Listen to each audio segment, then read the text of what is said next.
नमस्कार प्रिय विद्यार्थियों, मैं आपका doctor Gautam sir online classes में बहुत बहुत हार्दिक स्वागत करता हूं।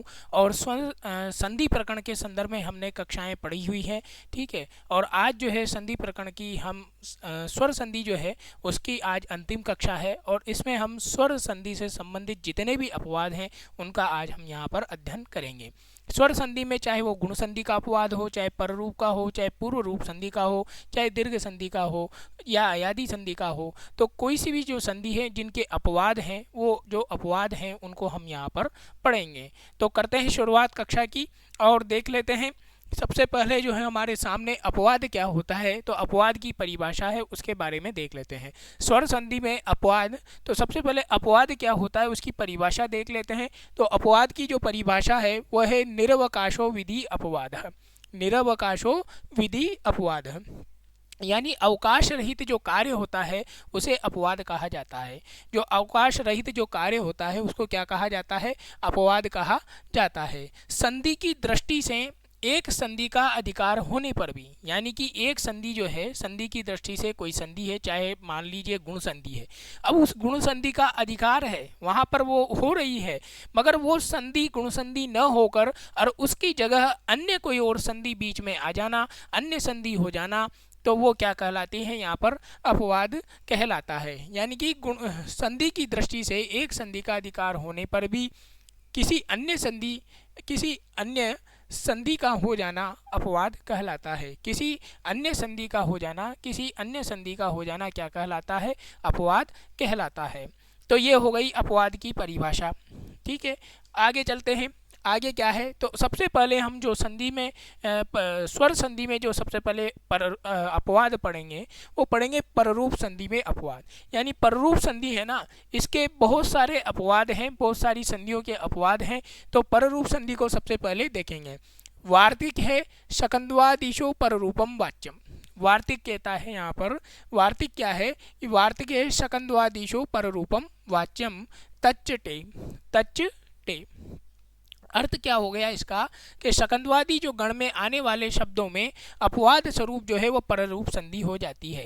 यानी शकंदवादी जो गण होते हैं, जैसे शकंदु है, करकंदु है, इस प्रकार के जो शब्द आते हैं, उन शब्दों का जो अंत में, उन शब्दों के अंदर तच्चटे, यानी उन शब्दों के अंत में जो टी संज्ञा होती है, उस टी संज्ञा की क्या हो जाती है? उस टी संज्ञा के स्थान पर ही क्या है? पररूप संधि का प्रसंग देखने को हमें मिलता है। तो यह जो इसका अर्थ है, शकंदवादी गण में आने वाले शब्दों में अपवाद जो स्वरूप है वो कौन सी संधि हो जाती है? पररूप संधि हो जाती है। यह पररूप जो है पूर्व शब्द के टी संज्ञक, यानी पहला जो शब्द होगा, दो संधि में दो शब्द होते हैं जिनके मध्य हम उनमें संधि करते हैं, एक पूर्व वर्ण और एक परवर्ण। तो यहाँ पर पूर्व शब्द जो संधि का होगा उसका जो पूर्व वर्ण होगा, यानी कि पूर्व शब्द के टी संज्ञक अवयव का होता है, ठीक है। जैसे कि ये है शक और ये है अंधु। तो ये जो शक है, इस शक शब्द में पूर्व शब्द का जो अंतिम स्वर है, यानी शक शब्द का जो अंतिम स्वर है उसमें क्या है? वो टी संज्ञक होता है। अंतिम जो स्वर है वो क्या कहलाएगा? टी संज्ञक कहलाएगा। तो इसमें टी संज्ञक कौन होगा? तो इसमें टी संज्ञक जो वर्ण है वो कौन सा हो जाएगा उसको यहाँ समझ लेते हैं। तो यह है शक। शक में जो है इसका जो टी, यानी अंतिम जो स्वर होगा वो टी कहलाएगा, टी संज्ञक वर्ण कहलाएगा। तो अंतिम स्वर इसमें क्या है? अ, और अ जो है यहाँ पर क्या हो गया? टी संज्ञक हो गया। और पीछे जो है शब्द क्या आ जाएगा? अंधु शब्द आ जाएगा, ठीक है। अब इसमें देख लेते हैं, इसका उदाहरण देखकर हम यहाँ पर देख लेते हैं। जैसे कि शक धन अंधु। अब शक धन अंधु है तो ये इसमें शक में क्या है? अंतिम वर्ण अ है और पीछे भी क्या है? अ है। तो अ और अ बराबर तो क्या हो जाता है? आ हो जाता है। क्या बन जाता है? आ बन जाता है। तो अ और अ बराबर आ बन जाता है। तो संधि कौन सी होनी चाहिए? संधि यहाँ पर दीर्घ संधि होनी चाहिए नियम के अनुसार। तो मगर यहाँ पर दीर्घ संधि न होकर कौन सी संधि हो रही है? पररूप संधि हो रही है। कौन सी संधि हो रही है इसमें? पररूप संधि हो रही है। पररूप का मतलब बाद वाला रूप इसमें देखने को मिल रहा है। यानी कि ये जो अ है, इस अ का क्या किया? इसका लोप, इसका हटा दिया ये, या फिर ये जो अ है ये बाद वाले अ में मिल जा रहा है, वहीं पर क्या है? पररूप संधि हो जाती है। तो ये शकंदु शब्द में दीर्घ संधि का क्या है? ये अपवाद है। होने में क्या है? दीर्घ संधि होनी चाहिए नियम के अनुसार। तो मगर यहाँ दीर्घ संधि न होकर कौन सी संधि हो गई? पररूप संधि हो गई। ऐसे ही यहाँ पर दूसरा जो आपके पास उदाहरण देखने को मिलता है कर्क धन अंधु, तो इस कर्क धन अंधु बराबर करकंदु बनता है, ये भी दीर्घ संधि का अपवाद है। कुल धन अटा, तो कुल धन अटा बराबर कुलटा बनता है, ये भी दीर्घ संधि का अपवाद है। और मनस धन ईशा, मनस धन ईशा बराबर क्या बनता है, मनीषा बनता है। मनस धन जो ईशा है वो बराबर क्या बन जाता है, मनीषा बन जाता है। अब यहाँ पे मनस जो शब्द है, इस मनस में जो टी संज्ञक वर्ण होगा वो क्या कहलाएगा, अस कहलाएगा।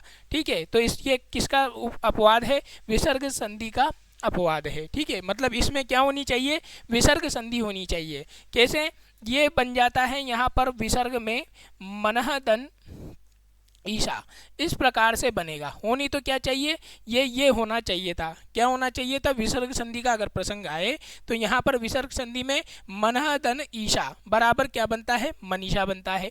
मगर मनः धन ईशा न बनकर यहाँ पर क्या हो गया, मनस धन ईशा, तो मनस धन ईशा बन गया। और इसमें कौन सी रूप संधि हो गई, इसमें पररूप संधि हो गई। कौन सी संधि हो गई, पररूप संधि हो गई। और ये जो है विसर्ग संधि का क्या है, अपवाद है। देख लेते हैं यहाँ पर क्या है, विसर्ग संधि का अपवाद है। अब पांचवा उदाहरण देख लेते हैं हम यहाँ पर, सीमन धन अंतः, सीमन धन अंतः बराबर क्या बनता है, सीमंतः बनता है।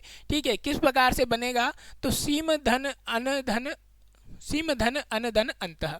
ठीक है, तो यहाँ पर जो सीमन शब्द है, इस सीमन शब्द में अंतिम जो टी संज्ञक जो वर्ण होंगे, समुदाय होंगे, वो क्या कहलाएगा, इस म में क्या है, अ है। और अ के बाद में अगर हलंत व्यंजन वर्ण भी आ जाए तो वह भी टी संज्ञक वर्ण के संदर्भ में उसमें शामिल हो जाता है, जुड़ जाता है। तो ये जो पूरा जो समूह है अ और न कर मिलकर ये क्या है, टी संज्ञक कहलाएगा यहाँ पर। तो सीम धन अन धन अंत बराबर क्या बन जाएगा, सीमंत बन जाएगा। तो इसका कहने का मतलब ये है कि इसमें जो है कौन सी संधि हो जाएगी, इसमें पररूप संधि हो जाएगी, अपवाद स्वरूप में। होनी कौन सी संधि चाहिए थी, इसमें दीर्घ संधि का अपवाद है। ये किसका अपवाद है, दीर्घ संधि होनी चाहिए। किस प्रकार से होनी चाहिए थी, न का लोप हो जाता, और न का लोप हो जाने के बाद में अ और अ मिलकर क्या बन जाता, दीर्घ हो जाता। ठीक है, तो क्या बन जाता, सीमंतः बन जाता, सीमांत बन जाता।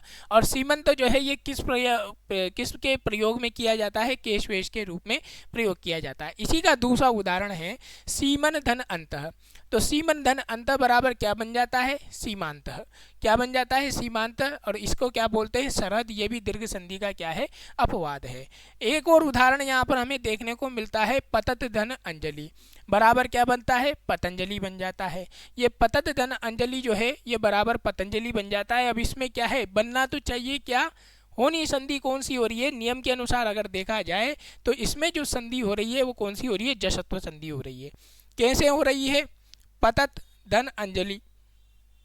तो यहाँ पर जो इसमें कौन सी संधि का प्रसंग देखने को मिल रहा है, हमें जशत्व संधि का प्रसंग देखने को मिल रहा है। मगर यहाँ पर जशत्व संधि न होकर के कौन सी हो जाएगी, पतंजलि जो है पररूप संधि हो जाएगी। कौन सी संधि हो जाएगी, पररूप संधि हो जाएगी। यानी कि इसमें जो है टी संज्ञक वर्ण कौन से हो जाएंगे, अत। और वो अत जो है उसका तकार का लोप होकर जो अ है वो बाद वाले में अ में शामिल हो जाएगा। तो यहाँ पर जो ये क्या बन जाएगा, पतंजलि बन जाएगा। ऐसे ही दूसरा उदाहरण है आपके सामने, सार प्लस अंग। सार प्लस अंग बराबर क्या बन जाता है, सारंग बन जाता है। और ये सारंग जो है पशु पक्षी के संदर्भ में होता है, ये भी दीर्घ संधि का अपवाद है। सार अ प्लस अ बराबर क्या होना चाहिए था, अ प्लस अ बराबर क्या होना चाहिए था, आ होना चाहिए था।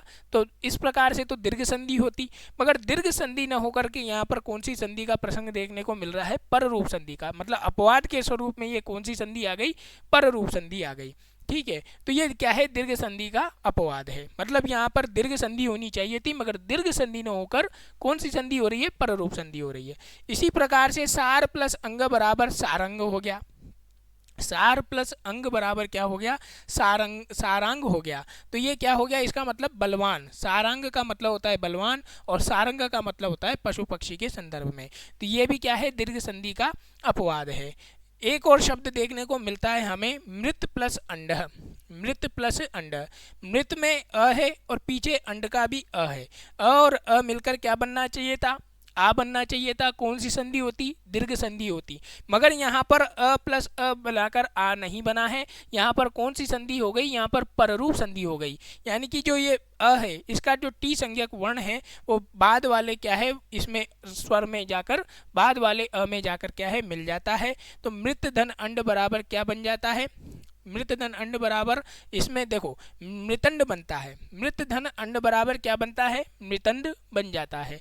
और मृतंड में अगर अण प्रत्यय का हम प्रयोग कर देंगे तो अण प्रत्यय के द्वारा क्या होता है, जो आगे का जो स्वर होता है वो क्या हो जाता है, उसको वृद्धि हो जाती है, यानी कि री की क्या हो जाती है, इसमें वृद्धि हो जाती है। और री की वृद्धि होने पर मारतंड इसमें बन जाता है। और ये जो है ये भी क्या है, दीर्घ संधि का अपवाद है। चलते हैं आगे और अगले उदाहरण की ओर देख लेते हैं। एक सूत्र है और ये सूत्र आता है ओमांगोश्च। ओमांगोश्च जो सूत्र है वो क्या है, इसका पदच्छेद देख लेते हैं। ओम आंगो च, पदच्छेद यहाँ पर क्या हो रहा है, ओम आंगो च, ये इसका पदच्छेद है। और अर्थ देख लेते हैं कि अकारांत, यानी कि अकारांत का मतलब होता है अ या आ, ठीक है, अकारांत का मतलब होता है अ या आ। पूर्व वर्ण में क्या हो, अ या आ हो, मतलब कोई भी शब्द हो उसका अकारांत जो है वो क्या होना चाहिए, अ या आ होना चाहिए पूर्व वर्ण में।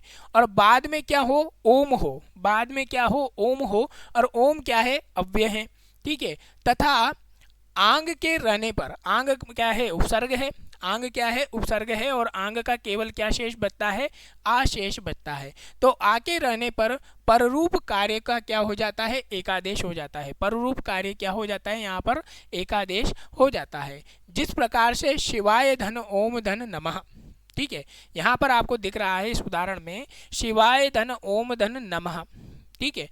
तो ये शिवाय धन ओम धन नमः जो है, इसमें यहाँ पर जो है शिवाय जो है, इस शिवाय में आगे क्या है, अकारांत का क्या आ गया, स्वर जो है वो अ आ गया, अ अंत में हो पूर्व वर्ण में, ये पहला वाला शब्द है तो इसमें पूर्व वर्ण क्या हो गया, अ हो गया। और बाद में क्या हो, या तो ओम हो या आंग उपसर्ग का आ हो, ठीक है। तो ओम शब्द आ रहा है, ओम क्या है, अव्यय है। तो ये जो अ है ये बाद वाला जो ओम है इसमें जाकर क्या है मिल जाता है। और यहाँ पर जो है ये वृद्धि संधि का अपवाद है, ठीक है। वृद्धि संधि होनी क्या चाहिए थी, यहाँ पर वृद्धि संधि होनी चाहिए थी। किस प्रकार से कि अ और ओ मिलकर क्या बनता है, औ बन जाता है, अ और ओ मिलकर क्या बनता है, वृद्धि संधि में ओ बनता है, औ, ठीक है। मगर यहाँ पर औ न बनकर यहाँ पर कौन सी संधि हो रही है, यहाँ पर पररूप संधि हो रही है, यानी कि ये जो अ है ये बाद वाले रूप में जाकर मिल रहा है, बाद वाले रूप में जाकर मिल रहा है। तो फिर ये क्या बन रहा है, शिवायो नमः, यानी कि य में अगर ओ जुड़ जाएगा, ये जो ओ है ये ओ इसमें जुड़ जाएगा, किसमें, य में, तो क्या हो जाएगा, शिवायो। और पीछे जो है नमा जो है वो ऐसा का ऐसा ही इसमें आ जाएगा।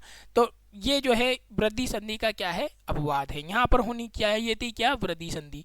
चलते हैं आगे और देखते हैं इसको अच्छे तरीके से, एक दूसरा उदाहरण इसका देख लेते हैं। उदाहरण क्या है, उदाहरण ये देखो आपके सामने है, शिव धन आ धन ई, आ जो है ये क्या है, आ आंग उपसर्ग का आ है, किसका है, या तो इसके बाद में इसमें क्या हो, पहले अकारांत अ या आ होना चाहिए पूर्व वर्ण में, और बाद में या तो ओम शब्द हो, ओम अव्यय हो, या फिर आंग उपसर्ग का आ हो। तो इसमें देखो शिव के बाद में जो है वो आंग उपसर्ग का आ गया और बाद में क्या है, ई ही है, ठीक है।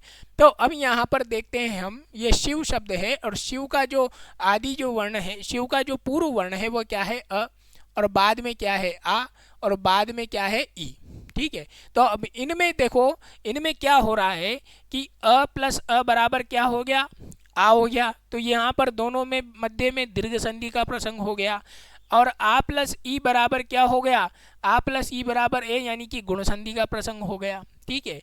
तो सबसे पहले इस सूत्र में क्या कहा जा रहा है, इसमें कहा जा रहा है कि यहाँ पर दीर्घ संधि न करके, ठीक है, इस वाले शब्द में पहले दीर्घ संधि न हो करके, दीर्घ संधि नहीं होगी, इसमें हम पहले क्या करेंगे, बाद में वाली गुण संधि करेंगे, यानी कि क्या करेंगे, गुण संधि करेंगे, ठीक है। तो आ और ई मिलकर क्या बनेगा, ए बनेगा। तो इस प्रकार से शिव धन ए ही बन जाएगा, आ और ई मिलकर क्या बन गया, ए ही बन गया, ठीक है। अब यहाँ पर अ और ए, अब जाकर इसमें क्या करेंगे, आगे वाले जो शब्द है इसमें संधि करेंगे।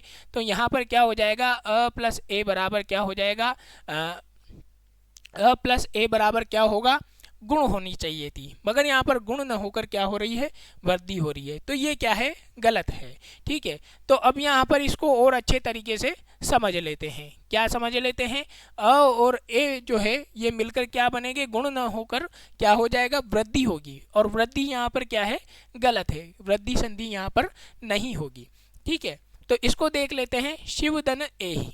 अब शिव में अ है और पीछे क्या है, ए ही है। ठीक है, तो अ और ए मिलकर क्या बन जाता है, अ और ए मिलकर क्या बन जाता है, यहाँ पर वृद्धि होना चाहिए था। ठीक है, वृद्धि का अपवाद है, ये होनी तो क्या चाहिए थी, वृद्धि संधि होनी चाहिए थी, मगर वृद्धि संधि न करके, यहाँ पर वृद्धि संधि न करके डायरेक्ट इसमें कौन सी संधि हो गई, यहाँ पर पररूप संधि हो गई। ये जो अ है ये बाद वाले इस ए में जुड़ गया। ठीक है, तो क्या हो गया, और ये जो ए है ये इस वाले व में जुड़ गया, तो यहाँ पर क्या हो गया, शिवे ही बन गया। और ये किसका अपवाद है, वृद्धि संधि का अपवाद है। होना तो क्या चाहिए था, वृद्धि संधि होनी चाहिए थी। नियम के अनुसार अ और ए मिलकर क्या बन जाता है, आई बन जाता है। ठीक है, मगर यहाँ पर वृद्धि संधि न होकर कौन सी संधि हो रही है, पररूप संधि हो रही है। तीसरा उदाहरण है, कृष्ण धन आधन एही, कृष्ण धन आधन इही बराबर कृष्ण धन एही। और कृष्ण धन एही में क्या बन रहा है, कृष्ण ही बन रहा है, ये भी क्या है, वृद्धि का अपवाद है। चलते हैं आगे और देख लेते हैं। अगला वार्तिक हमारे पास आ गया है, और वार्तिक क्या कहता है कि ओत्वोष्टयो समासेवा, ओत्वोष्टयो समासेवा, यानी कि समास की स्थिति में आकार के बाद अगर ओतु या ओष्ट शब्द हो तो विकल्प से आकार का पररूप हो जाता है। विकल्प से क्या हो जाएगा, यानी यहाँ पर दो रूप बनेंगे, एक तो विकल्प वाला और एक संधि वाला। ठीक है, संधि वाला रूप बनेगा और एक विकल्प वाला बनेगा। तो विकल्प से आकार का क्या है, पररूप हो जाता है, और विकल्प से ही वृद्धि संधि हो जाती है, यानी कि दो दो संधियाँ होगी, दो दो संधि बनेगी। किस प्रकार से कि आगे जो पूर्व शब्द है उसका क्या हो, अ हो, और बाद में ओतु शब्द हो, तो इस प्रकार से क्या बन जाएगा, एक तो बनेगा ओतु शब्द और एक बनेगा वृद्धि वाला औतु शब्द। दूसरा अ प्लस ओष्ट अगर शब्द हो बाद में, तो एक तो बनेगा आपके ओष्ट शब्द और एक बनेगा औष्ट शब्द।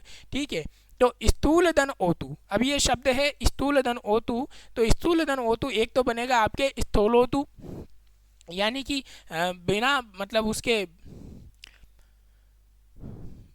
स्थूलोतु बनेगा, और एक बनेगा वृद्धि संधि वाला स्थूलोतु बनेगा, मतलब बाद में विकल्प से पररूप संधि हो जाएगी। और एक है शब्द आपके सामने यहाँ पर बिंब प्लस ओष्टा, तो क्या बन जाएगा, बिंबोष्टा। ठीक है, गुण संधि का। ठीक है, यहाँ पर क्या बनेगा, बिंबोष्टा यानी गुण संधि हो जाएगी, और एक बनेगा आपके वृद्धि संधि वाला बिंबोष्टा, यहाँ पर वृद्धि हो जाएगी। चलते हैं आगे और देख लेते हैं।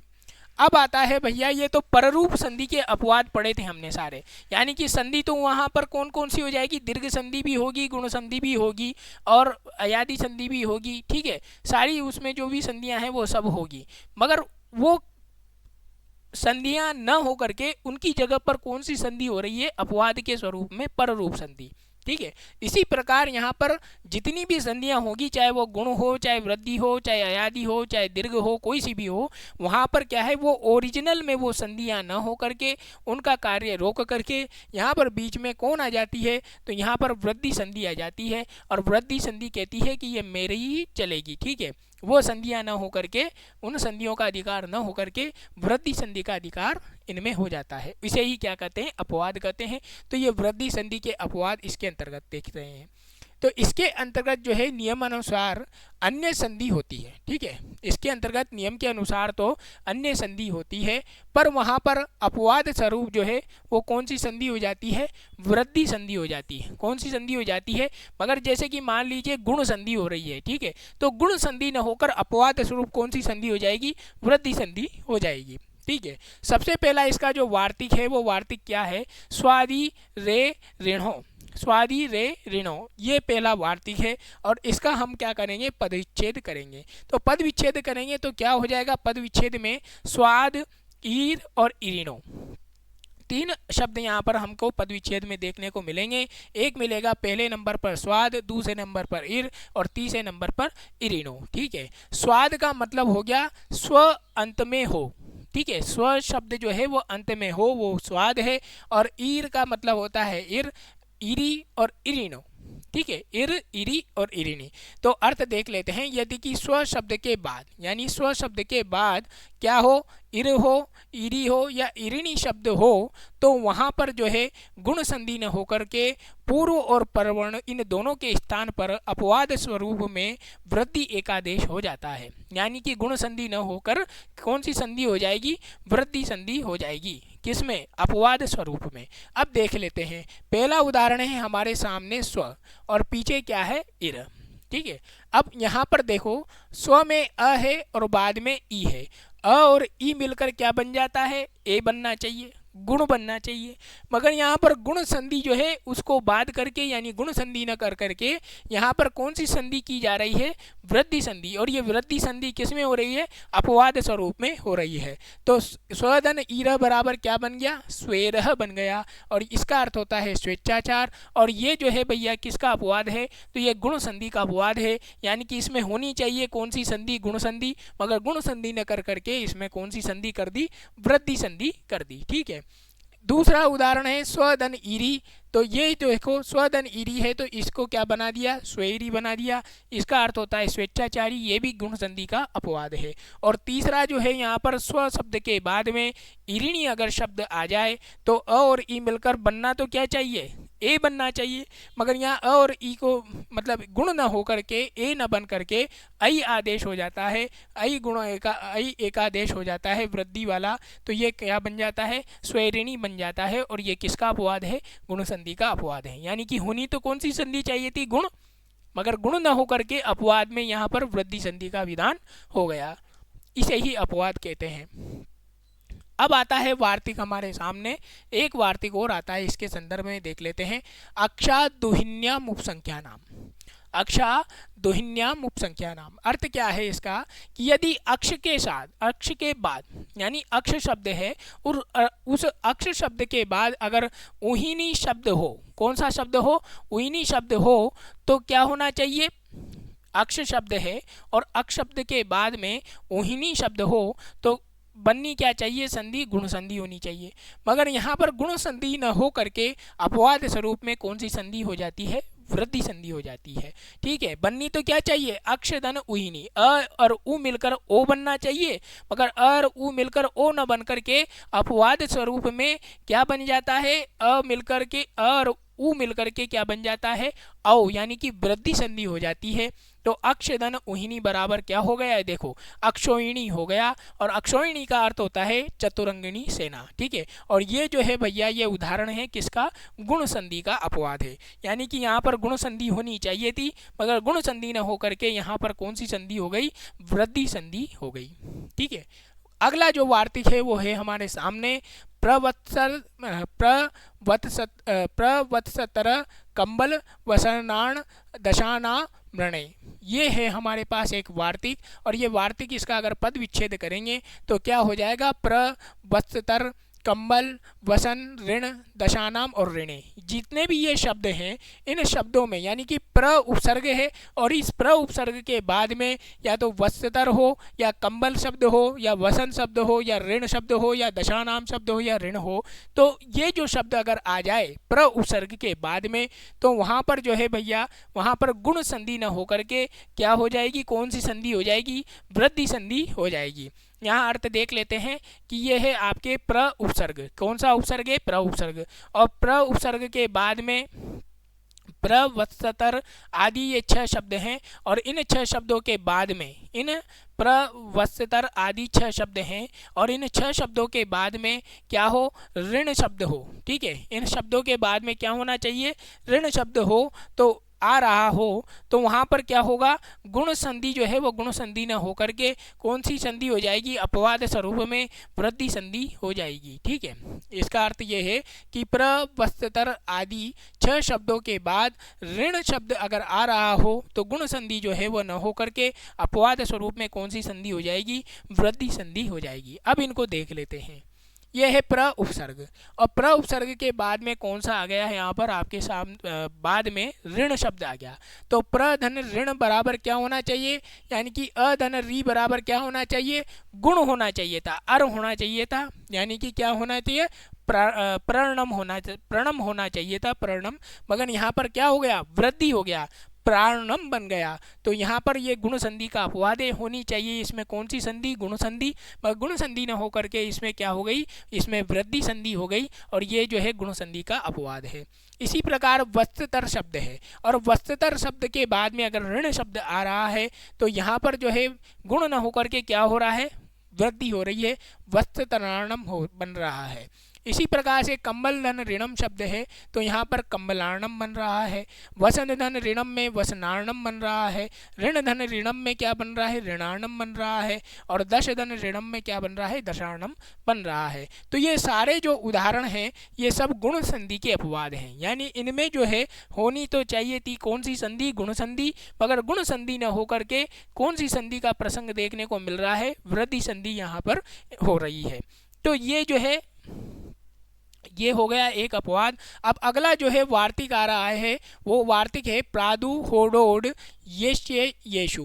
प्रादु होडोड यश्य येषु, ये जो वार्तिक है, इस वार्तिक जो है ये क्या कह रहा है, इसका पद विच्छेद करते हैं हम। तो यहाँ पर पद विच्छेद में एक तो आ रहा है प्राद, और दूसरा आ रहा है ऊह, ऊढ़, ऊढ़ी, एषः और एष्येषु। ठीक है, 1 2 3 4 5 6, ठीक है। तो इस प्रकार से ये इसका क्या हो गया, हमने पद विच्छेद कर लिया। प्राद का मतलब होता है प्र उपसर्ग के बाद में। प्राद का मतलब क्या हुआ, प्र उपसर्ग के बाद कौन से शब्द आए, ऊह शब्द आ जाए, ऊढ़ शब्द आ जाए, ऊढ़ी शब्द आ जाए, एष आ जाए तथा एष्य आ जाए। अब देखो यहाँ पर ध्यान देना है आपको, ऊह शब्द अगर आएगा तो इसमें दीर्घ जो ऊ है वो आपको ध्यान रखना है। ऊढ़ शब्द आ जाए तो इसमें भी दीर्घ ऊ का ध्यान रखना है, और ऊढ़ी शब्द आ जाए तो इसमें भी दीर्घ ऊ का ध्यान रखना है। ठीक है, यहाँ पर बच्चे गलती कर देते हैं, आता तो यही है प्र उपसर्ग के बाद में ऊह शब्द, मगर ऊह में दीर्घ ऊ अगर नहीं आए और रस्व ऊ आ जाए तो फिर वहाँ पर भैया जो है वहाँ पर ये खेला अलग तरीके से चला जाएगा। ठीक है, तो वहाँ पर गुण संधि हो जाएगी। कौन सी संधि हो जाएगी, गुण संधि हो जाएगी। तो अब देखते हैं कि प्र उपसर्ग के बाद में ऊह, ऊढ़, ऊढ़ी, एष तथा एष्य शब्द हो तो गुण संधि न होकर के, कौन सी संधि न होकर के, गुण संधि न होकर के अपवाद के स्वरूप में कौन सी संधि हो जाती है, वृद्धि संधि हो जाती है। कौन सी संधि हो जाती है, वृद्धि संधि हो जाती है। अब देख लेते हैं इनके उदाहरण कि ये उदाहरण कौन कौन से क्या क्या होने वाले हैं। देखो परीक्षा में बहुत पूछा जाता है ये। अब यहाँ पर देखो ये प्र क्या है, उपसर्ग है, और पीछे क्या है, ऊह शब्द है। ठीक है, प्र उपसर्ग के जस्ट बाद कौन सा शब्द आ रहा है, ऊह शब्द हो रहा है। तो अब यहाँ पर जो देखो, यहाँ पर क्या होना चाहिए था, प्र में क्या है, अ है, और पीछे क्या है, ऊ है। अ और ऊ मिलकर क्या बनता है, ओ बन जाता है, यानी गुण संधि बन जाती है। ठीक है, मगर गुण संधि न होकर के यहाँ पर क्या बन रहा है, शब्द प्रोह बन रहा है, यानी कि वृद्धि संधि हो रही है। और ये जो उदाहरण है ये क्या है, गुण संधि का अपवाद है। इसी प्रकार से प्र शब्द के बाद में अगर ऊढ़ शब्द आ जाए तो अ और उ मिलकर तो ओ बनना चाहिए था, मगर यहाँ पर जो है वृद्धि संधि होने के बाद प्रौढ़ बन गया, और ये जो है ये भी गुण संधि का क्या है, अपवाद है। इधर देखो यह है प्र उपसर्ग, और इधर क्या है, ऊढ़ी शब्द है। प्र उपसर्ग के बाद में क्या है, ऊढ़ी शब्द है, तो अ और उ मिलकर बनना तो क्या चाहिए, ओ बनना चाहिए, मगर यहाँ पर जो है वो क्या बन गया, औ बन गया, प्रौढ़ी हो गया, और यहाँ पर जो है ये गुण संधि का अपवाद है। यानी संधि कौन सी होनी चाहिए, इनमें गुण संधि होनी चाहिए थी, मगर गुण संधि न होकर के वृद्धि संधि हो गई। प्रधन एषः, अब देखो प्रधन एषः बराबर क्या बन गया, प्रैषः बन गया, प्रैषः बन गया, यानी कि अ और ए मिलकर तो क्या हो जाता है, अ और ए मिलकर क्या बनना चाहिए था, यहाँ पर पररूप होना चाहिए था। ठीक है, अ और ए, पीछे आगे क्या है, अ है, और पीछे क्या है, ए है, तो होना तो क्या चाहिए था, यहाँ पर पररूप बनना चाहिए था, यानी कि अ जो है वो बाद वाले रूप में चला जाना चाहिए था, और फिर क्या बन जाना चाहिए था, प्रेषः बनता। ठीक है, क्या बनता, प्रेषः बनता, मगर अ और ए मतलब प्रेषः बनता, पररूप संधि न होकर के यहाँ पर कौन सी संधि हो रही है, वृद्धि संधि हो रही है। ठीक है, प्रैषः बन गया, यानी कि वृद्धि हो गई। अब यहाँ पर देखो कि प्रधन एष्यः, अब अ और ए, ठीक है, आगे क्या है, उपसर्ग का अ है और पीछे क्या है ए है, तो वो जो अ है वो एश्य में जुड़ जाना चाहिए था, यानी कि पररूप हो जाना चाहिए था, मगर यहाँ पर जो क्या बन गया, प्रेक्ष्य बन गया। ये वृद्धि संधि हो गई और ये जो है पररूप संधि के अपवाद हैं। ऊपर वाले 3 गुण संधि के हैं और बाद वाले जो 2 हैं वो पररूप संधि के अपवाद हैं। अब देखो यहाँ पर नोट डाल के एक बात और देख लेते हैं कि प्र उपसर्ग के बाद, देखो प्र उपसर्ग के बाद अगर ऊड शब्द का अन्य रूप, देखो प्र उपसर्ग के बाद ऊड शब्द का अगर अन्य रूप जो है, और अन्य रूप में ऊड शब्द का अन्य रूप क्या देखने को मिलता है, ऊडवान मिलता है और ऊडवती मिलता है। ऊडवान और ऊडवती अगर ये शब्द आ जाएं होने पर गुण संधि ही होगी। फिर क्या हो जाएगी भैया, गुण संधि हो जाएगी। ऊड शब्द जो है प्र उपसर्ग के बाद में ऊड शब्द का अन्य जो रूप है, यानी कि ऊडवान या अगर ऊडवती अगर शब्द आ जाए प्र उपसर्ग के बाद, तो फिर वहाँ पर भैया गुण संधि ही का ही विधान होगा, गुण संधि होगी वहाँ, उसमें फिर अपवाद स्वरूप में वृद्धि संधि नहीं होगी। तो ये जो है प्र उपसर्ग है और पीछे क्या है, ऊडवान शब्द है। क्या है, ऊडवान शब्द, ऊड शब्द नहीं है, ऊडवान शब्द है, यानी ऊड शब्द जो है उसी का अन्य रूप है। तो यहाँ पर भैया फिर क्या बन जाएगा, प्रोडवान बन जाएगा, यानी कि इसमें कौन सी संधि हो जाएगी, इसमें गुण संधि हो जाएगी, और गुण संधि हो जाएगी, वृद्धि संधि नहीं होगी। इधर प्र क्या है, उपसर्ग है, और इधर क्या है, ऊडवती शब्द है, यानी कि ऊड शब्द न होकर के ऊडवती शब्द है उसी का बना हुआ। तो यहाँ पर वृद्धि संधि न होकर के यहाँ पर कौन सी संधि हो जाएगी, गुण संधि हो जाएगी, यानी कि बन जाएगा क्या, प्रौढ़वती। ये हो गया भैया आपके उदाहरण। अब यहाँ पर एक सूत्र और आता है जो इसमें क्या नाम से अपवाद के स्वरूप में आता है, एते दत्ते टसु। ठीक है, सूत्र आता है एते दत्त्यु टसु, एते दत्त्यु टसु। इसका पद विच्छेद करेंगे तो एति 3 शब्द मिलेंगे, एति, एदति और उठसु। एति, एदति और उठसु ये शब्द आपको देखने को मिलेंगे इसके अंतर्गत। तो इसका अर्थ देख लेते हैं कि रस्व अ, पूर्व वर्ण में क्या हो, रस्व अ हो, और इसके बाद कौन सी धातु हो, इण धातु या एद धातु का, इण धातु का या एद धातु का क्या हो, ए से प्रारंभ हो। इण जो धातु है और एद जो धातु है ये क्या होनी चाहिए, ए से प्रारंभ होनी चाहिए। किससे प्रारंभ होनी चाहिए, ए से अगर प्रारंभ रही हो किसमें, पर वर्ण में, यानी कि बाद वाले शब्द में जो धातु है इण धातु और एद धातु वो कौन से वर्ण से प्रारंभ हो रही हो, ए वर्ण से प्रारंभ हो रही हो, या बाद में क्या हो, बाद में या उठ शब्द हो। ठीक है, क्योंकि यहाँ पर इण धातु हो गई, एद धातु हो गई और उठ शब्द हो गया। ठीक है, और बाद में अगर उठ शब्द हो तो नियम अनुसार क्या संधि होनी चाहिए, पररूप संधि होनी चाहिए। नियम के अनुसार, इनके अनुसार तो उसमें क्या होनी चाहिए, शब्द में पररूप संधि होनी चाहिए, क्योंकि आगे जो है वो क्या है, रस्व अ है, और रस्व अ अगर आगे हो और बाद में यदि ए वर्ण हो और उ वर्ण हो तो वहाँ पर जो है भैया पररूप संधि हो जाती है। कौन सी संधि हो जाती है, पररूप संधि हो जाती है। मगर यहाँ पर क्या हो रहा है कि यहाँ पर नियम अनुसार तो पररूप संधि हो जानी चाहिए, मगर पररूप संधि न हो करके अपवाद स्वरूप में यहाँ पर कौन सी संधि का प्रसंग देखने को मिलेगा, वृद्धि संधि हो जाएगी। ठीक है, अपवाद स्वरूप में कौन सी संधि हो जाएगी, वृद्धि संधि हो जाएगी। अब इनके जो उदाहरण है वो हम यहाँ पर देख लेते हैं। तो उदाहरण भैया देखो, उदाहरण क्या है, उदाहरण आ गया आपके सामने, उदाहरण है उपधन एति। अब उदाहरण क्या आ गया, उपधन एति। उप में अ जो है वो क्या है, आपके अकारांत रस्व अ होना चाहिए। तो रस्व अ आपको इसमें यहाँ पर नजर आ रहा है अ, और अ के जस्ट बाद में क्या है, ए। तो अ जो है और जस्ट बाद में ए हो तो वो जो अ है वो पररूप, यानी बाद वाले इस ए में मिल जाएगा। तो क्या बनना चाहिए था, उपेति बनना चाहिए था, मगर यहाँ पर क्या हो गया, उपैति बन गया, यानी कि वृद्धि संधि इसमें हो गई। तो ये क्या है, पररूप संधि होनी चाहिए थी, मगर पररूप संधि न होकर के इसमें कौन सी संधि हो गई, वृद्धि संधि हो गई, और ये जो है पररूप संधि का क्या है, अपवाद है। इसी प्रकार से उपधन एद्यते, तो उपधन एद्यते यानी कि इण या एद धातु का एद्यते है। ए जो है ये प्रारंभ में क्या है, इण या एद धातु जो है वो प्रारंभ में क्या है, ए स्वर से प्रारंभ होनी चाहिए। तो वो इण और एद धातु हो गई। तो यहाँ पर जो है उपेद्यते बन गया और इसमें जो है ये किसका अपवाद है? पररूप का अपवाद है। ठीक है, होनी चाहिए थी पररूप संधि, मगर कौन सी हो गई? वृद्धि संधि हो गई। इसी प्रकार से यहाँ देखो भैया, यह है पृष्ठधन ऊह। क्या है? पृष्ठधन ऊह।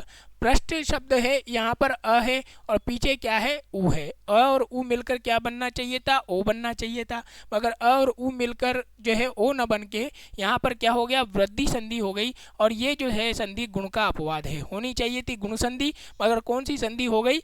वृद्धि संधि हो गई, पृष्ठोह बन गया। ठीक है, इसी प्रकार से विश्वधन जो ऊह है, इस विश्वधन ऊह में अ और ऊ मिलकर क्या बनना चाहिए था? ओ बनना चाहिए था, मगर यहाँ पर गुण संधि होनी चाहिए थी। गुण संधि न होकर के यहाँ पर कौन सी संधि हो गई? वृद्धि संधि हो गई, विश्वोह बन गया। और ये जो है गुण का अपवाद है, यानी कि गुण संधि का अपवाद है। ये गुण होना चाहिए था, मगर क्या बन गया? वृद्धि हो गई, विश्वोह बन गया। यहाँ पर देखो, ये है प्र और इधर है क्या? एति। अ और ए, अ किसमें मिल जाएगा? बाद वाले रूप में मिल जाएगा। तो होनी कौन सी चाहिए थी? यहाँ पर पररूप संधि होनी चाहिए थी, मगर यहाँ पर पररूप संधि न होकर के वृद्धि संधि हो गई। प्रधन एति बराबर प्रेति बनना चाहिए था, मगर यहाँ पर क्या बन गया? प्रैति बन गया, वृद्धि हो गई। तो ये किसका अपवाद है? पररूप का अपवाद है। इधर देखो, प्रधन एद्यते, यहाँ पर अ है और इधर क्या है? ए है। अ किस में मिलना चाहिए था? ए में मिलना चाहिए था, यानी पररूप संधि होनी चाहिए थी। तो यहाँ पर प्रेदते बनता, मगर यहाँ पर प्रैदते बन गया। तो यह है पररूप संधि का अपवाद। चलते हैं और आगे देख लेते हैं। अब आगे जो अगला जो सूत्र है वो आता है भैया कौन सा? उपसर्गा धृति धातु। उपसर्गा धृति धातु, ये सूत्र आता है। और ये सूत्र क्या कहता है? तो ये सूत्र ये कहता है, इसका पद विच्छेद कर लेते हैं। उपसर्गाद रीति धातु, उपसर्गाद रीति धातु, यानी इसका अर्थ ये है कि जो संधि में हम पूर्व वर्ण और पर वर्ण दो प्रकार से देखते हैं। तो पूर्व वर्ण जो है वो कैसा हो? ह्रस्व अ वाला हो। पूर्व वर्ण जो है वो कैसा हो? ह्रस्व अ हो, और वो भी किसका हो? केवल उपसर्ग का होना चाहिए। ठीक है, पूर्व वर्ण जो है वो ह्रस्व अ होना चाहिए और किसका होना चाहिए? उपसर्ग का होना चाहिए। और पर वर्ण जो है, पर वर्ण जो है वो ह्रस्व री हो या ली हो, ह्रस्व री हो या ली हो। और ये ह्रस्व री और ली जो है ये किसके होने चाहिए भैया? धातु के होने चाहिए। ठीक है, किसके होने चाहिए? धातु के होने चाहिए परवर्ण में। ठीक है, हो तो यहाँ पर गुण संधि न होकर होनी तो क्या चाहिए आपके? यहाँ पर अ और री मिलकर क्या बनना चाहिए? अर होना चाहिए, मगर अर न होकर क्या हो जाएगा? आर, यानी कि वृद्धि हो जाएगी। तो यहाँ पर जो है गुण संधि जो है वो न होकर के कौन सी संधि हो जाएगी? अपवाद स्वरूप में वृद्धि संधि हो जाती है। कौन सी संधि हो जाती है? वृद्धि संधि हो जाती है। अब इसके जो उदाहरण है वो देख लेते हैं। तो उदाहरण देखो, उदाहरण क्या है हमारे पास में और परीक्षा में पूछे जाते हैं, यही आता है। मतलब स्वर संधि में अधिकतर अपवाद पूछता है। तो ये देखो यहाँ पर प्रधन रिच्छति, प्र क्या है? उपसर्ग है, और उपसर्ग का क्या है? इसमें अवर्ण होना चाहिए। ठीक है, आगे। और रिच्छति जो है ये क्या है? धातु का है, और धातु का या तो री वर्ण हो ह्रस्व वाला या री वर्ण हो। ठीक है, तो धातु का क्या है? यहाँ पर री वर्ण है और आगे क्या है? अ उपसर्ग का अवर्ण है। तो अ और री मिलकर बनना क्या चाहिए था? गुण बनना चाहिए था, यानी कि अर बनना चाहिए था। मगर गुण संधि न होकर के यहाँ पर कौन सी संधि हो रही है? यहाँ पर वृद्धि संधि हो रही है, यानी कि प्रचरति बनना चाहिए था, मगर यहाँ पर क्या बन गया? प्रारछति बन गया। क्या बन गया? प्रारछति बन गया। और ये जो उदाहरण है ये गुण संधि का अपवाद है, यानी कि गुण संधि होनी चाहिए थी, मगर गुण संधि न होकर के यहाँ पर कौन सी संधि हो गई? वृद्धि संधि हो गई। किस प्रकार से? अपवाद स्वरूप में। दूसरा जो उदाहरण है वह है प्रधन ऋणोति। प्रधन ऋणोति, यानी कि अ और री मिलकर क्या बनना चाहिए था? अर बनना चाहिए था, मगर यहाँ पर जो है कौन सा बन गया? यहाँ पर वृद्धि हो गई, यानी कि आर बन गया, प्राणोति बन गया। और ये जो है ये गुण संधि का क्या है? अपवाद है। क्या है? गुण संधि का अपवाद है। होनी चाहिए थी गुण संधि, पर हो गई कौन सी? वृद्धि संधि हो गई। अब इस प्रकार से देखो आगे क्या होना चाहिए? उपसर्ग, और उपसर्ग का रस्व अवर्ण होना चाहिए और पीछे जो है वो क्या होना चाहिए, या तो री रस्व री हो और रस्व री भी किसका हो, धातु का हो और री वर्ण इसमें होना चाहिए। तो यहाँ पर देखो उपधन रिच्छति, उप में अ है और पीछे री है, अ और री मिलकर अर होना चाहिए था, मगर यहाँ पर वृद्धि संधि हो गई तो क्या हो गया, उपार्चति, और ये भी है गुण संधि का अपवाद। ठीक है, उपधन ऋणोति, उपधन ऋणोति क्या होना चाहिए था, उपारणोति बनना चाहिए, उपरणोति बनना चाहिए था, ये गुण संधि का अपवाद हो गया। और एक और आपके यहाँ पर प्रीधन लकार्यति, तो प्रा लकार्यति हो गया, यानी कि ये भी क्या है, गुण का अपवाद हो गया। अब चलते हैं आगे। आगे एक यहाँ पर वार्तिक है, और वार्तिक क्या है, रीतेच तृतीया समासे। ठीक है, वार्तिक क्या है, रीतेच तृतीया समास है, यानी कि तृतीया तत्पुरुष समास में, तृतीया तत्पुरुष समास, समास में दो पद होते हैं। समास जब हम करते हैं तो उसमें दो पद होते हैं, एक होता है पूर्व पद और एक होता है उत्तर पद।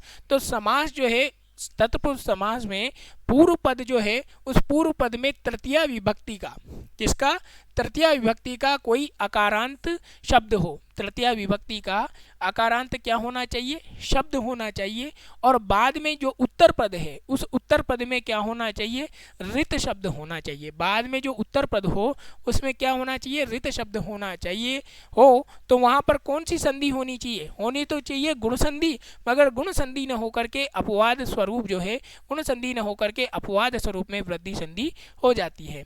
किस प्रकार से, समास में दो पद होते हैं, एक हो गया पूर्व पद और दूसरा हो गया उत्तर पद, पूर्व पद और उत्तर पद। और पूर्व पद का प्रसंग क्या है कि तृतीया तत्पुरुष समास का रस्व, तृतीया तत्पुरुष समास का रस्व अ होना चाहिए, अकारांत जो शब्द है उसका रस्व अवर्ण हो, और उत्तर पद जो है उसमें कौन सा शब्द होना चाहिए, ऋत शब्द होना चाहिए। तो फिर वहाँ पर क्या है, गुण संधि होनी तो चाहिए, गुण संधि, मगर गुण संधि न होकर के कौन सी संधि हो जाएगी, वृद्धि संधि हो जाएगी। देखते हैं इसके उदाहरण क्या है। इसके उदाहरण देखो, इसके उदाहरण यहाँ पर देखो, समास है, समास में दो पद हैं, सुखेन रीतः।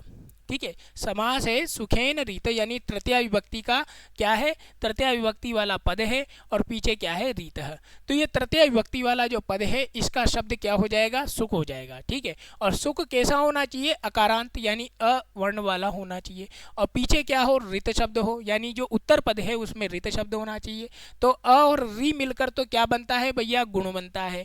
अ और री मिलकर क्या बनता है, गुण बनता है, यानी कि अर होता है, मगर यहाँ पर गुण न होकर के क्या हो जाएगी, वृद्धि हो जाएगी, यानी कि क्या बन जाएगा, सुकार्त बन जाएगा, और ये जो है ये गुण संधि का क्या है, अपवाद है। उसी प्रकार से यहाँ देखो, दुखेन रीतः, इसमें क्या है, तृतीया तत्पुरुष समास है, ये तृतीया विभक्ति है, और इस तृतीया विभक्ति का जो शब्द है, दुखेन का जो शब्द है तृतीया विभक्ति का, वो शब्द क्या है, दुख, और पीछे क्या है, ऋत शब्द है। ठीक है, और दुख क्या है, अकारांत शब्द है, और अकारांत शब्द में अ और री मिलकर तो क्या बनना चाहिए, गुण होनी चाहिए, क्या, गुण संधि, मगर गुण संधि न होकर के कौन सी संधि हो रही है, वृद्धि संधि हो रही है, और वृद्धि संधि में क्या शब्द बन रहा है, दुखार्थ।